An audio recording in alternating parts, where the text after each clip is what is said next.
Mirëmbrëma të dashur miq, përsëri e premte dhe ja ku gjendemi në shtëpizën tonë. Në shtëpizën e këshillave, drejt një ushqyerje të shëndetshme dhe një stili jetese të shëndetshëm. E si mund të arrihet kjo? Patjetër nëpërmjet balancës. Në disa episode rresht ne kemi folur për mënyrat të ushqyerit dhe patjetër kemi trajtuar dhe problematika shëndetësore, të cilat ju i keni sugjeruar, por edhe unë i kam kuptuar gjatë eksperiencës time në punë apo edhe në media. Sot do të flasim për një temë ndryshe, e cila vërtet lidhet me ushqyerin, por e parë në një këndvështrim tjetër. Përpara se të flas për temën, në fakt dua patjetër t'ju falenderoj, sepse e kam parë angazhimin tuaj, mënyrën se si ju e keni mirëpritur këtë emision dhe të them të drejtën, ndihem e lumturuar dhe motivuar që ky emision ka një tjetër qasje nga ana juaj.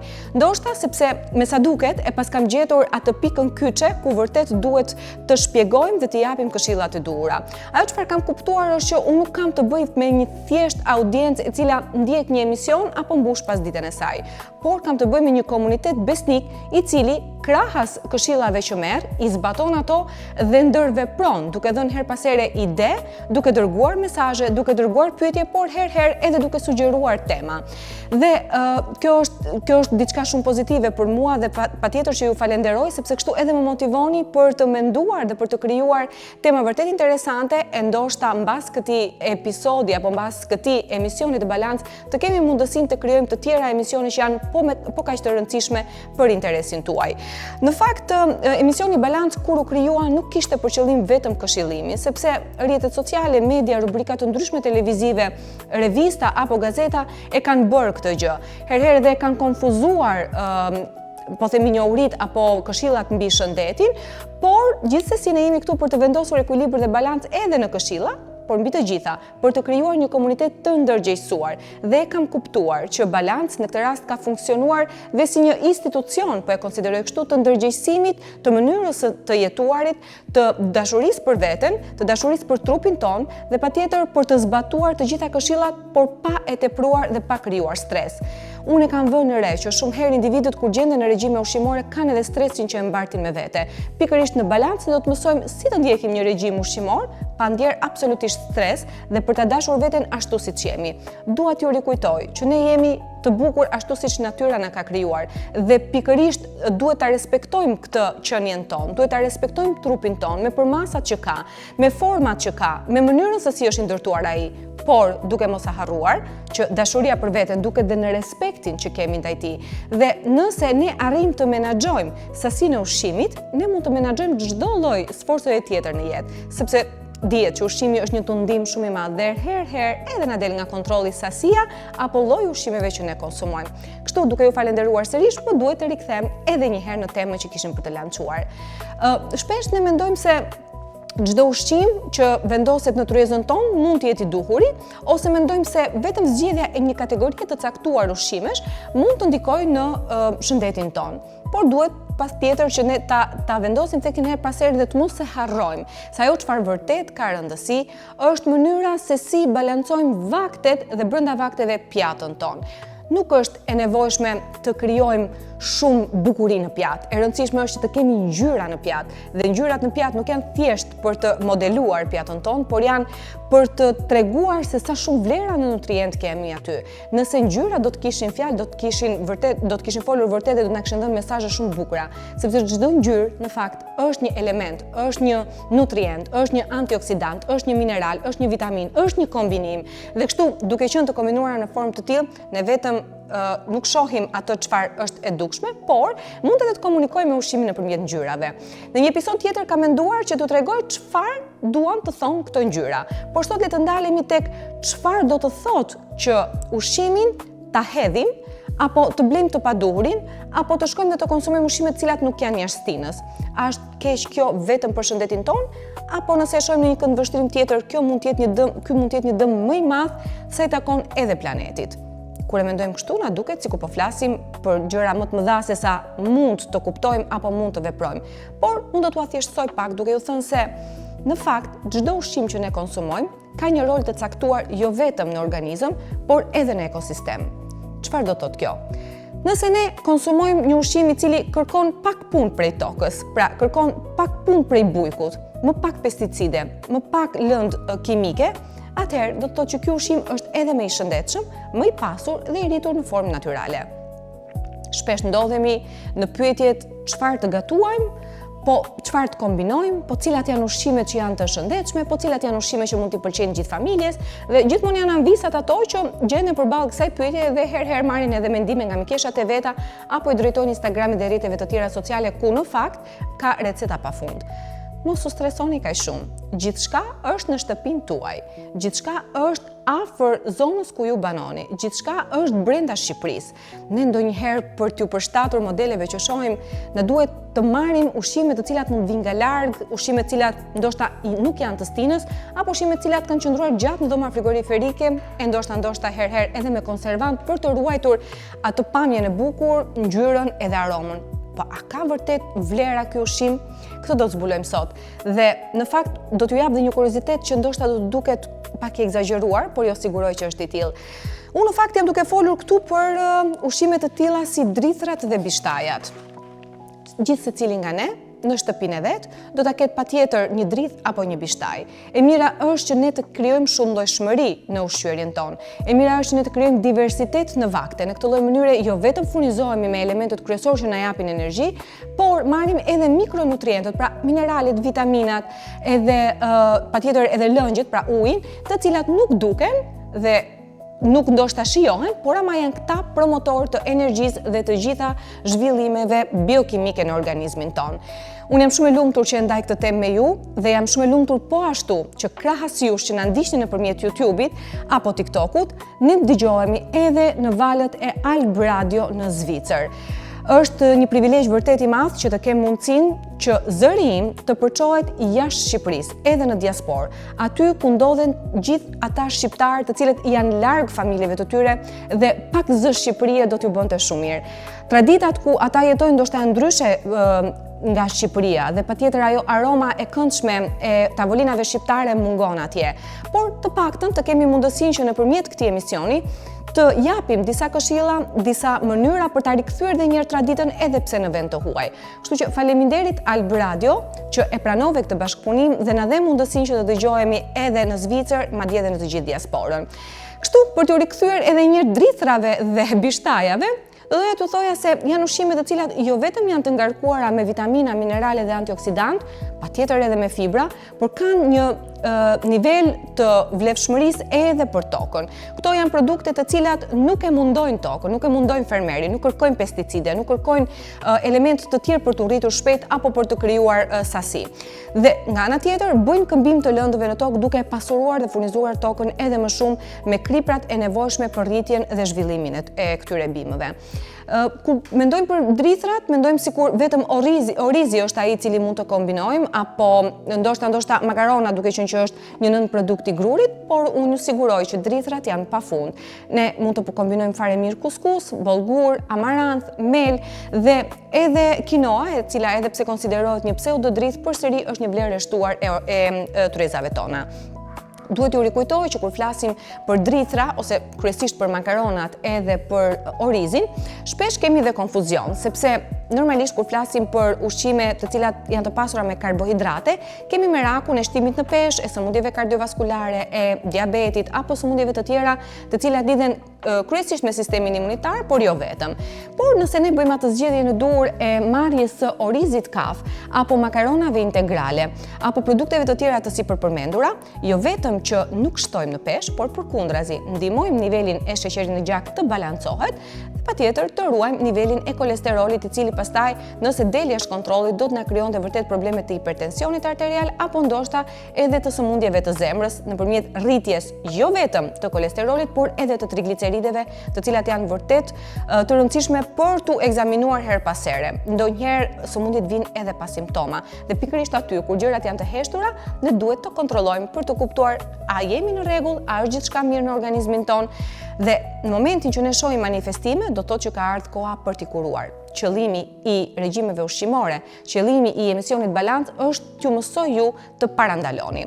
E kështu mund parandaloni edhe me ushqimet lokale dhe të stinës, sepse është shumë e rëndësishme që ne të përfitojmë sa më shumë të jetë mundur nga ushqimet e vendit ku ne jetojmë. Ne në fakt jemi një zonë mesdhetare dhe fatmirësisht kemi mjaftueshëm det, kemi mjaftueshëm diell, kemi mjaftueshëm tokë për të marrë sasi të ndryshme dhe diversitet në ushqimet tona.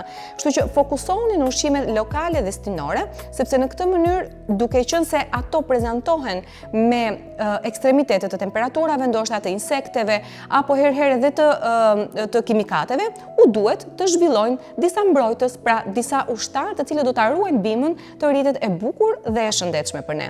E kështu dalin në rol antioksidantët, të cilët nuk janë gjë tjetër veç se substanca kimike, por janë luftëtare të fuqishme ndaj çdo lloj elementi që vën në rrezik jetën e bimës. Por ne si funksionon antioksidanti? Nëpërmjet konsumit të këtyre produkteve ushqimore që kryesisht janë bim, fruta, perime, drithrat, bishtaja që unë përmenda, ne marrim këto antioksidant dhe i vendosim në organizmin ton. E këtu fillon puna tjetër e tyre. Pra, shikoni sa e pasur dhe sa e zgjuar është natyra, sa nuk kujdeset vetëm për bimën, por kujdeset që ajo bimë të ketë vërtet një benefit në shëndetin ton. E kështu antioksidantët ndihmojnë punën e qelizave tona, kontrollojnë shumimin e qelizave, parandalojnë kancerin, parandalojnë tumoret, parandalojnë sëmundje të tjera që lidhen me mos menaxhimin e cikleve qelizore. Por dua t'ju theksoj edhe diçka. Sigurisht, ne jemi të ekspozuar ndaj ushqimeve trend, një ndërtosh avokado, mango e të tjera me radhë. Patjetër që janë ushqime të shëndetshme, patjetër që janë të pasur me acide yndyrore esenciale, me vitamina të tretshme në yndyrna, pra vitamina A, D, E dhe K, patjetër që kanë shumë elemente të tjerë ushqyes, por po ta mendojmë, do të ishte më mirë një avokado e ardhur nga Ekuadori, apo një ushqim i cili gjendet në kopshtet tona apo në zonat tona rurale të Shqipërisë. Në fakt, patjetër që ne ndoshta nuk furnizojmë dot gjithë nutrientët që ka avokadoja me drithin apo me bishtajën, po më lini t'ju them se avokado e mesdheut konsiderohet edhe ulliri, sepse ulliri dhe vaji i ullirit, përveç se janë të pasur me omega 3, 6 dhe 9, kanë shumë vlera të tjera ushqyese që lidhen me vitaminën E, vitaminën A, acidin oleik dhe alfa-linoleik, të cilët janë shumë të rëndësishëm për shëndetin kardiovaskular. Kuptohet edhe këtu me sasi të caktuara, sepse çdo gjë nëse kalohet apo nëse nuk merret sasia e duhur, sigurisht do të na sjellë probleme. Dhe meqense unë përmenda avokadon, pa dashur të tremba ata që e adhurojnë, më duhet t'ju them se për të ardhur avokadoja nga Ekuadori, përveç se bën gjithë ato kilometra, ka dhe një, po themi, efekt tjetër anësor që është ndotja ambientale. Për të sjell avokadot nga Ekuadori, mund të çlirohen, ose më mirë të them çlirohen, 50.000 kg dioksid karboni në ajër. Pra, janë shifra alarmante që ne mund t'i kufizojmë vetëm duke konsumuar ushqime lokale. Dhe kjo 50.000 kg dioksid karboni në ajër është e barabartë me djegjen e 320 m2 të pyjeve. Duket shumë e madhe kur e themi, por në fakt është kështu. Dhe është pikërisht ajo që themi, që shumë gjëra të vogla ndonjëherë bëjnë dëme të mëdha ose ndonjëherë bëjnë ndryshime pozitive të mëdha. Ndaj, këshilla praktike kush do të ishte?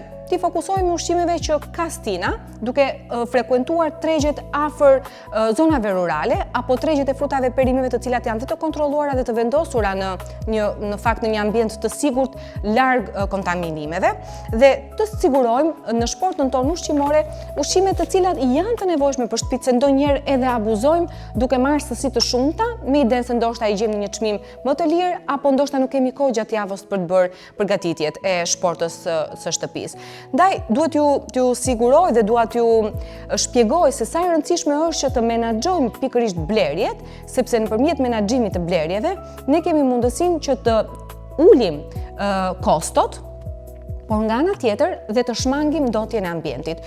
Ju rikujtoj se të gjitha produktet ushqimore, po themi një pjesë e konsiderueshme e tyre, janë të vendosura në paketime që mund të jenë plastik, mund të jenë karton, mund të jenë edhe element të tjerë, por që në fund të ditës do të degradohen diku. Dhe toka është ajo që i mbart brenda vetes, por toka e kthen përsëri. Dhe në këtë rast vlen shpreha, ç'të mbjellësh do të korrësh.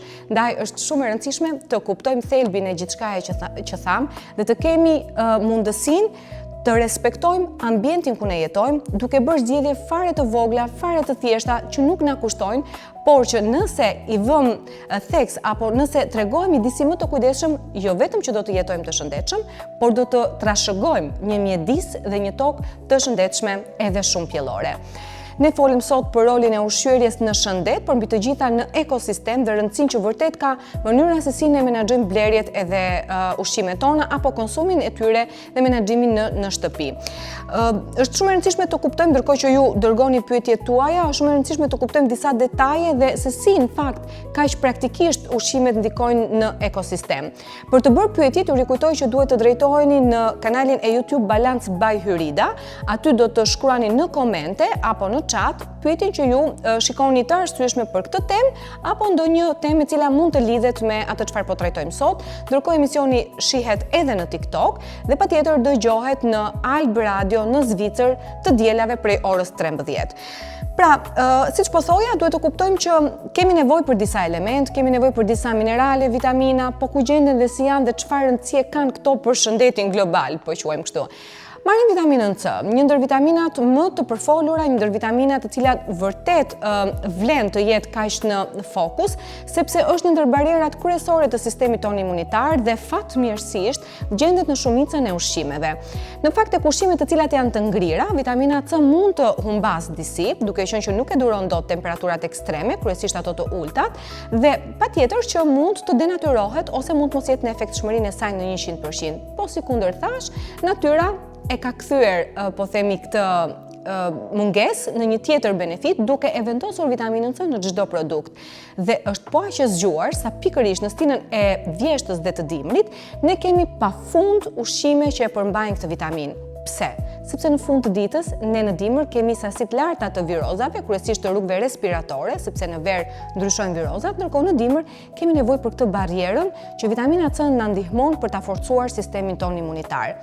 Kemi ushqime të pasura me vitamina C tek perimet gjatë e gjelbërta, tek agrumet po ashtu, por është e gjendshme edhe në ushqime të tjera të çfarëdo lloji.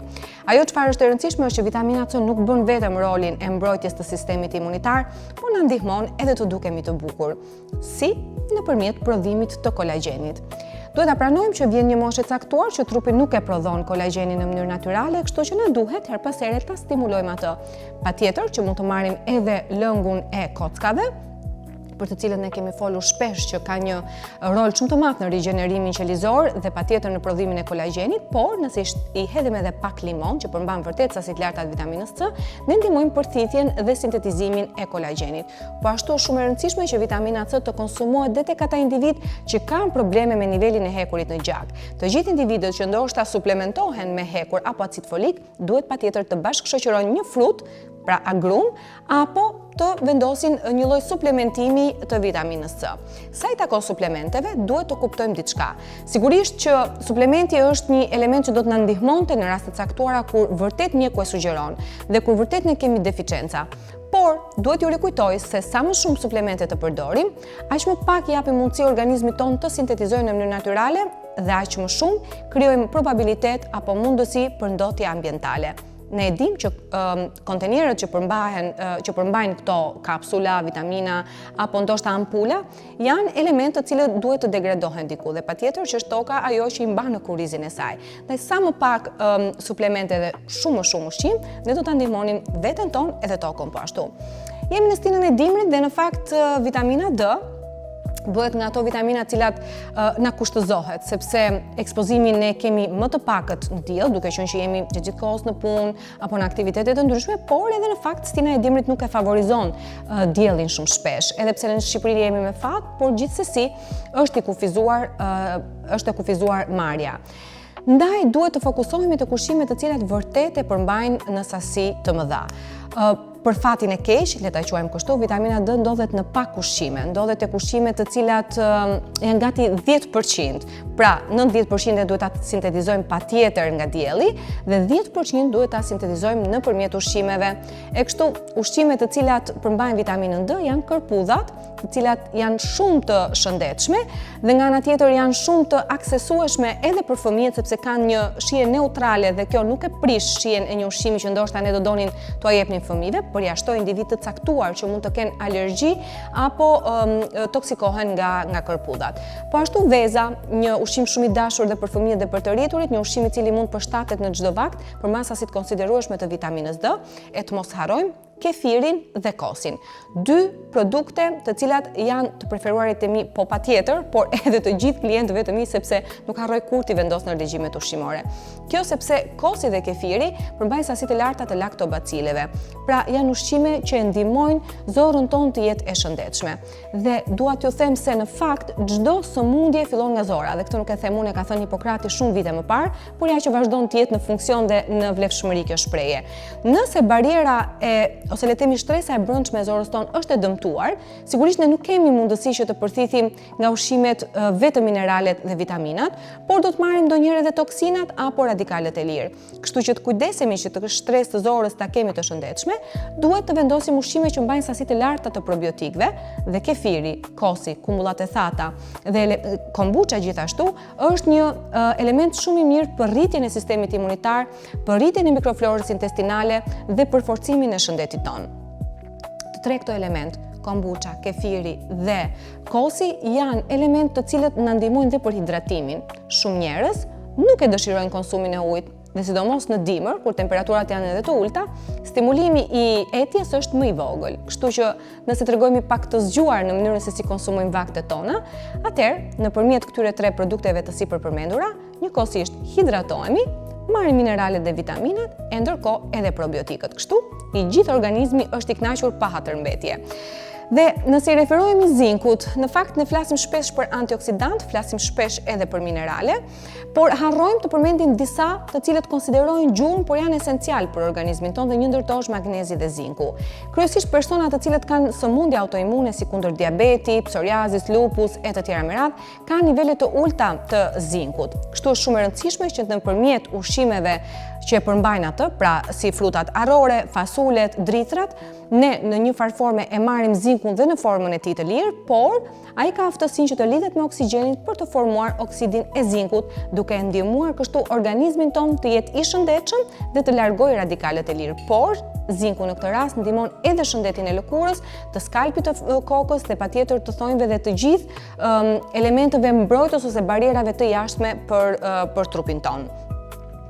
Patjetër, duhet marrë parasysh që duhet edhe t'ju dëgjojmë ju me pyetjet që keni dhe paqartësitë që realisht keni. Regjia më tregon, më bën një shenjë kështu sa pyetje që kemi sot, por jemi të detyruar për hir të kohës të përzgjedhim disa prej tyre. Unë do të zgjedh pyetjen e parë, e cila ka ardhur në regji dhe është cilat janë disa mënyra praktike për të reduktuar mbetjet ushqimore në shtëpi. Me sa duket, ky dëgjues është bashkuar vonë në emision, por absolutisht nuk është vonë për të marrë një informacion të duhur. Është shumë e thjeshtë, është thjesht menaxhim i mënyrës se si ne organizojmë ditën tonë dhe kohën tonë.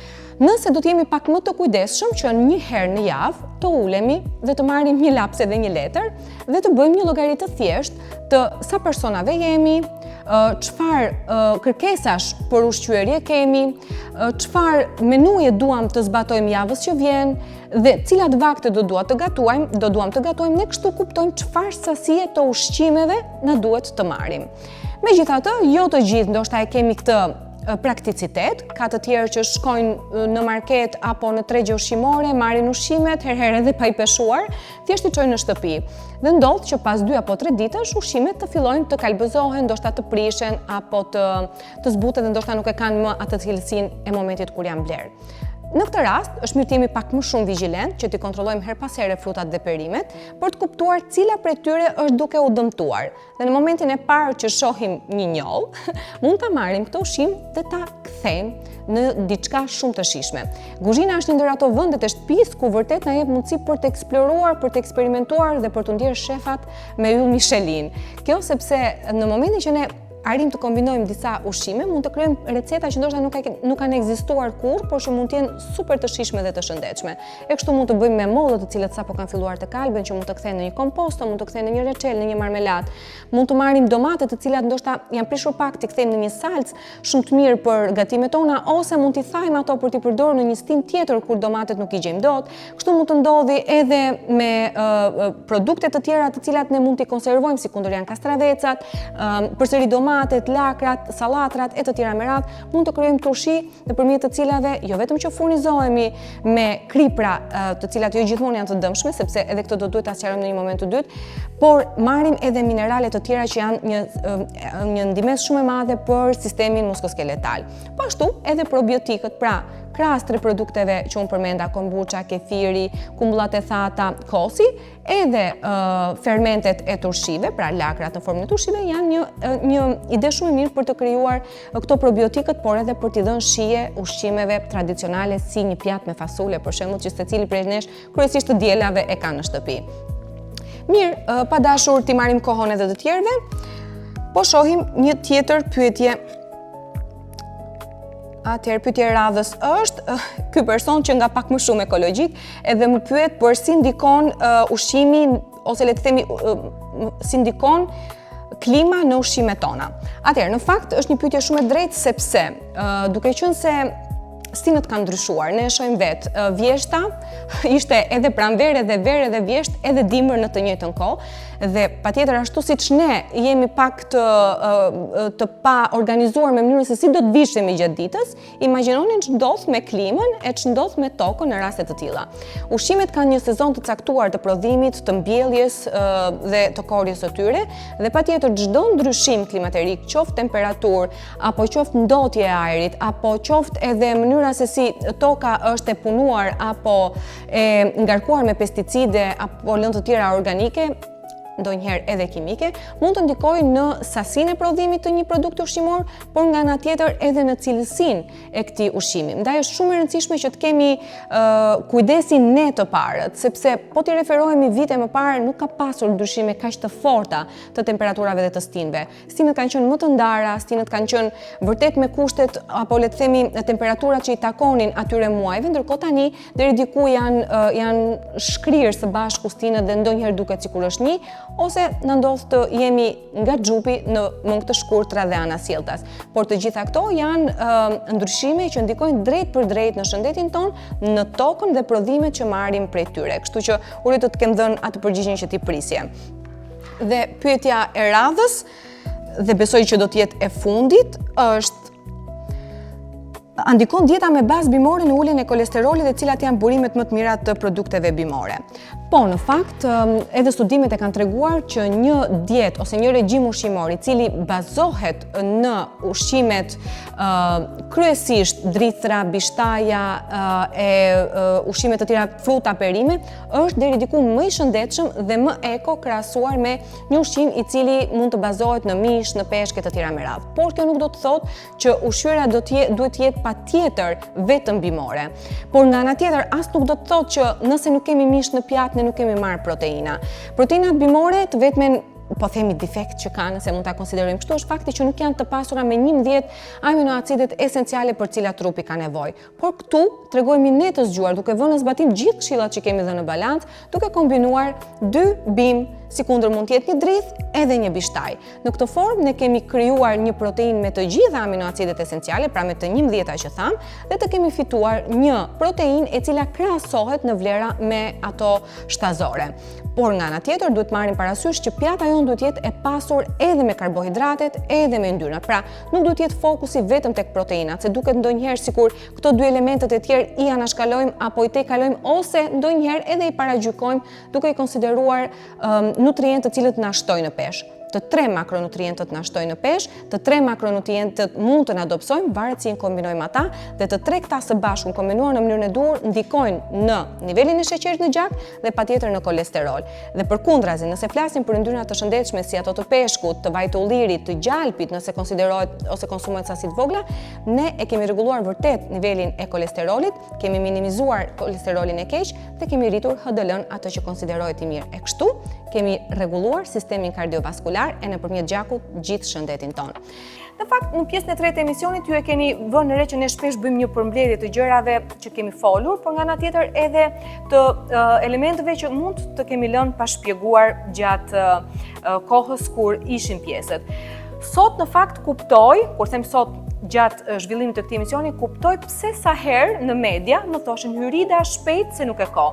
Unë gjithkohës kam dashur të jap sa më shumë informacion nga vetja, dhe gjithmonë isha në limite të kohës, kështu që tani kuptoj që u pas kam rënë vërtet më qaf atyre dhe po përpiqem që ta rregulloj këtë gjë tek vetja ime. Dua t'ju citoj edhe një herë temën, tema kishte të bënte me rolin e ushqyerjes në shëndetin ton, por mbi të gjitha me efektin që ka ajo në ekosistem. Në fakt, Organizata për Ushqim dhe Bujqësi, FAO, thot se rreth 1/3 e të gjithë ushqimit të prodhuar për konsum hidhet ose humbet. Por duhet të kuptojmë që ky konsum i hedhur apo i humbur është në disfavorin ton, sepse në fund të fundit këto mbetje ushqimore janë një mundësi për të krijuar prodhimin e dioksidit të karbonit, i cili patjetër ndikon në efektin serë dhe në të gjitha pjesët e tjera të ekosistemit. Është e padiskutueshme që nëse ne thithim dioksid karboni, sigurisht që nuk është pozitive për ne. Edhe është patjetër e padiskutueshme që nëse ne presim pemët, nuk do të kemi më mushkri të kësaj bote. E nëse hedhim plastikën në det apo hedhim plastikën kudo që të shohim vende bosh, sigurisht që e gjitha kjo është një mundësi për të shkaktuar problematika dhe sëmundje. Ndaj lufta jonë është shumë e paqët dhe në dorën tonë. Mjafton që çdo mbetje ta hedhim në mbeturinat e duhura sipas kategorive, në koshat e duhura, të kujdesemi që në shtëpizat tona të mos marrim sasi të mëdha të ushqimeve, të kujdesemi që ky ushqim edhe pse është marrë ndonjëherë në sasi të mëdha të mos gatuhet i gjithi, sepse kemi ndonjëherë edhe manim, kryesisht gjyshet e kanë këtë, që të gatuajnë shumë. Por nevojat individuale ne i dim. Pra ne e dim sa ushqim mund të konsumojnë fëmijët tanë apo gjithë familja. Kështu që duhet patur kujdes në menaxhimin e sasive të gatuara. Edhe nëse ndodh që gatuhet shumë, të përpiqemi që vaktet e tjera të mos bëjmë një gatim të ri. Në këtë lloj forme ne kemi menaxhuar edhe xhepin ton, sepse në fund të ditës të gjitha këto janë kosto ekonomike. Ti rikthehemi dhe ti fokusohemi pak më shumë traditës. Sigurisht, jemi në një botë ku na prezantohen trendet e reja të ushqyerjes, na prezantohen mënyra të ndryshme të kombinimeve, na prezantohen ushqime që ndoshta edhe nuk i kishim dëgjuar më parë, por të mos harrojmë se trupi është i përshtatur në varësi të ambientit ku jeton. Ne patjetër mund të marrim një frut egzotik, por ne jemi individ të cilët jemi rritur në mesdhe. Kemi një tjetër kulturë të ushqyerit dhe trupi është përshtatur për këtë klimë dhe për këto ushqime. E patjetër që mund t'i vendosim dhe t'i integrojmë në regjimin tonë ushqimor edhe ushqime të cilat ndoshta nuk i kemi provuar ndonjëherë, por kjo nuk është domosdoshmëri. Ajo çfarë na prezantohet shpesh në Instagram me frut dragoi apo elemente dhe ushqime të tjera me emra ndonjëherë të çuditshëm, jo patjetër duhet jetë kusht për të konsideruar një dietë të shëndetshme. Se ndonjëherë ne bëhemi egoist. Ndonjëherë për hir të mundësive tona imponojmë edhe të tjerët, por duhet kuptojmë që mbrapa ekraneve të televizionit, mbrapa ekraneve të telefonave, ekzistojnë edhe kategori njerëzish të cilët nuk arrin dot që të nxjerrin fundin e muajit e jo më t'i prezantojnë fëmijës së tyre ushqime të tilla. Ndaj pak më shumë sensibilitet mbi këtë gjë. Ndaj e quaj balancën një institucion të ndërgjegjësimit, sepse këtu nuk edukohemi vetëm për ushqyerjen, por edhe socializohemi disi më shumë. Kështu, edhe ai individi i cili ndoshta në fundin e muajit nuk arrin dot të kalkulojë shpenzimet apo të llogarisë diçka më shumë, mund të ushqehet shëndetshëm me produkte të cilat i mbjell në kopshtin e vet apo i ka në zonën përreth ku jeton. Sigurisht nëse kufizohemi dhe furnizohemi me ushqime të cilat janë lokale, unë ju përsëris që ne kështu e ndërtojmë edhe më shumë sistemin ton imunitar, sepse këto ushqime janë larg pesticideve, këto ushqime janë larg insekticideve, këto ushqime janë larg përbërësve të tjerë kimik që ndihmojnë rritjen. Unë e di që njëri nga ju edhe mund të thotë, por siguria ushqimore ka rënë. Ne jemi duke folur çfarë është e duhura, jemi duke shpjeguar cilat janë rekomandimet për ushqyerje të mirë, jemi duke treguar llojet e ushqimeve që janë të detyrueshme për të qenë pjesë e një diete të balancuar. Pastaj, pjesa tjetër që i takon sigurisë ushqimore apo kontrollit të pesticideve është një zë tjetër. por bashk nëse jemi këtu dhe fuqizohemi dhe bashkohemi, patjetër që këtë zë mund ta çojmë edhe më lart. Dhe duhet kemi kujdes në çdo moment kur ne marrim vendime, edhe për të bler, kur marrim vendime edhe për të shpenzuar, po kur marrim vendime ndonjëherë edhe për të kritikuar apo për të gjykuar. Kështu që të kemi parasysh këshillat praktike që dham gjatë këtij emisioni, duke i dhënë mundësinë të gjithëve të shijojnë një ushqim i cili përtej ndjesive në shije, është në një farë forme edhe kujtim. Ne e dim shumë mirë që nëse kthehemi pas në kohë, të gjithë e kemi një ushqim që na kujton pushimet e bukura, ndoshta në plazh, ndoshta në fshat, ndoshta tek gjyshja apo diku tjetër. Të gjithë ne e kemi një ushqim i cili na kthen në një kohë të bukur, sikundër mund të kemi një ushqim që na kthen në një kohë jo të mirë. Pra, duke thënë këtë, çfarë ne kuptojmë? Ne kuptojmë që ushqimi nuk është thjesht element ushqyes, nuk janë thjesht ca minerale dhe disa vitamina. Ushqimi është një kujtim, ushqimi është një emocion, ushqimi është ndjesi, ushqimi jeti. Pra, sa mirë do të ishte sikur çdo herë në tryezat tona të mund të krijonim receta të ndryshme për të përjetuar çaste të ndryshme, për të përjetuar emocione të ndryshme. Sa mirë do të ishte sikur gjithë familja të përfshihej në gatim. Dikush bën pazar, dikush pastron ushqimet, dikush krijon recetën, dikush gatuan dhe fëmijët që mund të jenë pjesë e këtij procesi duke luajtur ndonjëherë me ushqimin, por ashtu ata mësojnë. Mësojuni fëmijëve tuaj se ku vjen ushqimi, nga prodhohet ushqimi, si çel një bim, çfarë është një far, si bëhet një pemë. Dhe përfshiheni atë edhe në procesin e bërjes së pazarit. Kështu ai do të kuptojë gjithë lidhjen e ekosistemit. Ai do të kuptojë se sa e vështirë është të krijosh një ushqyerje të shëndetshme, por sa e thjesht është të krijosh një ushqyerje të shëndetshme kur ti i mëson elementët që në fillim, kur ti i mëson elementët që në bazë. Dhe kështu në këtë mënyrë ju do të keni dhe një frigorifer të organizuar. Se ndodh ndonjëherë, mami më thot shpesh, e keni bërë këtë frigoriferin si dollap. Dhe ndodh kjo sepse marrim ndonjëherë ushqime të panevojshme. Herëherë ne shkojmë për të bërë pazar kur jemi të uritur. Kryesisht ndodh kur dalim nga puna, për të mos dalë ndonjëherë nga shtëpia, bëjmë edhe pazarin dhe shkojmë në shtëpi. Por, duke qenë që nivelet e sheqerit tonë në gjak kanë rënë, edhe gerlina, që është hormoni i urisë, ka bërë punën e vet, ne mund të marrim dhe të vendosim në shportën e shpenzimeve çdo gjë që shohim. Dhe kështu, edhe marketet kanë një truk të vetin, duke vendosur këto ushqimet ndonjëherë të pashëndetshme në ishujt e tyre. Dhe kështu të je i prezantuar menjëherë me to, dhe bie pre e kurthit të ngritur. Ndaj duhet patur shumë kujdes dhe duhet treguar zgjuarsi në mënyrën se si blejmë, duhet patjetër të kemi konsumuar një vakt para se të shkojmë për të bler, duket si përqeshur në fakt, por nëse e mendoni, të gjithëve ju ka ndodhur, kur keni dalë nga puna, e keni marrë një ushqim të paketuar, me sheqer natështuar, me aditiv, me ngjyrues, që jeni bërë pishman që e keni ngrënë, por ja që e keni bërë. Çfarë tregon kjo? Tregon që keni marrë dhe keni bërë blerje impulsive ose keni vendosur në shport ushqime që në shtëpi keni thënë po çfarë kam dashur këtë.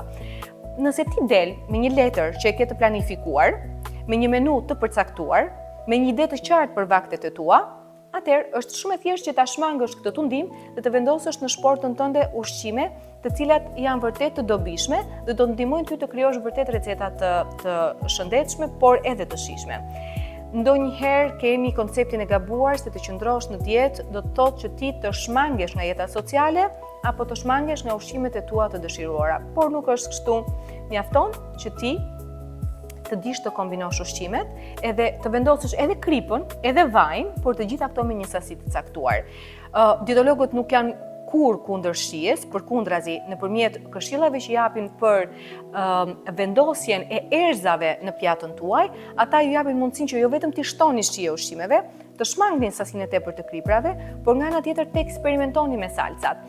Ju siguroj që në një ushqim të caktuar, nëse përdoren salca të ndryshme me bazën e limonit, majdanozit ndoshta, kopër apo të tjera barishte të vogla gjethet e finokut, selino her pas here, finok her pas here, ju do të krijoni salca të cilat nëse i kaloni në sallat, do t'ju japet një shije edhe më të mirë, edhe më të freskët dhe mbi të gjitha, të paketuar me minerale, vitamina dhe të tjerë nutrient. Unë shpesh e kam thënë që ushqimet që mbeten në shtëpi herëherë edhe mund të riciklohen dhe e dëgjoj që thonë, po unë nuk e ha dot 2 herë të njëjtin ushqim. Patjetër që nuk është e këndshme që ti të konsumosh brenda një dite apo brenda 2 ditëve të njëjtin ushqim, por ama ti mundesh të gatuash një sasi më të vogël dhe pjesën tjetër të mund ta ruash për një moment të dytë. si mund ta ruajmë, duke kthyer përsëri traditën e vjetër të fermentimeve, pra bërjen e turshive, apo ne përmendëm edhe në pjesën e dytë bërjen e kompostove, krijimin e salcave, tharjen e produkteve ushqimore dhe në këtë mënyrë ti ke menaxhuar edhe produkte të cilat ndoshta nuk do doje ti hidhje, por ja që kanë tepruar, por nga ana tjetër edhe i jep mundësi vetes tënde që në një stin tjetër të kesh konsumuar një ushqim i cili nuk ndodhet. Supozojmë, unë përmenda domatet, për hir edhe të faktit se janë një ushqim vërtet shumë i dobishëm, për shihen patjetër që japin ushqimeve tona, por për faktin se përmbajnë 3 antioksidant shumë të rëndësishëm. Dhe këta 3 antioksidant së bashku me vitaminën E përfshirë të tretë, pra zeaksantin, lutein dhe vitamina E, kanë efekte të rëndësishme antikancerogjene dhe mbrojnë edhe lëkurën nga rrezet ultraviolet. Ndërkohë, kur ato janë të paketuara, likopeni, që është një tjetër antioksidant i ndodhur tek ato, është më i përqendruar në momentin që është i gatuar. Pra, nëse mua do më pyesnin a të konsumoj një domate të freskët, pra kështu, siç e kam marrë të blerë, apo në formë të gatuar, unë do t'ju kisha thënë në formën e gatuar. Domatet, specat, brokoli, karrota janë gjithmonë më të shëndetshme nëse përdoren të gatuara. Pse? Sepse gjatë procesit të zgjerrjes që nuk duhet të jetë i gjatë, të gjithë këto elementet që unë përmenda me emra të çuditshëm paketohen dhe pastaj janë më të përqendruar në sasi për të vendosur në organizmin tonë. Kështu janë disa truke fare të vogla që ndonjëherë na duket sikur janë të parealizueshme, por është shumë e thjeshtë. Mjafton që ne të kemi pak fokus në këto që dëgjojmë, herëherë dhe të mbajmë shënime dhe të fillojmë t'i zbatojmë gradualisht. Nuk është e thënë që të bëjmë ndryshimin nga sot për nesër, sepse normalisht nuk mundet dot organizmi të rikuperojë të gjitha dëmet që mund të jenë shkaktuar nga kequshqyerja, sedentarizmi, mungesa e lëngjeve, vetëm sepse më dëgjuat mua. Por duke e zbatuar gradualisht, hap pas hapi dhe kohë pas kohe ato çfarë ne themi gjithmonë. Dhe është e padiskutueshme si rezultat, sepse të gjithë ne jemi rritur, qoftë profesionalisht, qoftë organizmi jon, qoftë në formën intelektuale në mënyrë graduale, duke marrë informacion, duke magazinuar dhe duke prodhuar. Kështu ndodh edhe me ushqimin, kështu ndodh edhe me stilin e jetesës, kështu ndodh edhe me edukimin ton. Edhe kur vjen fjala për te edukimi, unë gjithmonë theksoj se edukimi më i rëndësishëm, veç të tjerave, është edukimi truzor. Në momentin që ne kemi arritur të bëjmë një edukim dhe komunikim ndërmjet trurit dhe zorës, ju siguroj që rezultatet në shëndet do të jenë të jashtëzakonshme. Për fat të keq apo të mirë, emisioni i vjen fundi. Mërzitem që mbaroj, por gëzoj se do të shihemi të premten tjetër. Unë ju rikujtoj edhe një herë që emisioni Balance do të ndiqet live në YouTube, në kanalin Balance by Hyrida, mjafton që ju të bëni subscribe dhe notify në mënyrë që të kujtoheni kur emisioni të filloj, do të jetë në TikTok dhe patjetër mundësia për të bërë komente do të jetë vetëm në YouTube. Ndaj, Balanca gjithmonë është konsideruar si një emision i ndryshimeve të vogla, por për zgjedhje shumë të mëdha.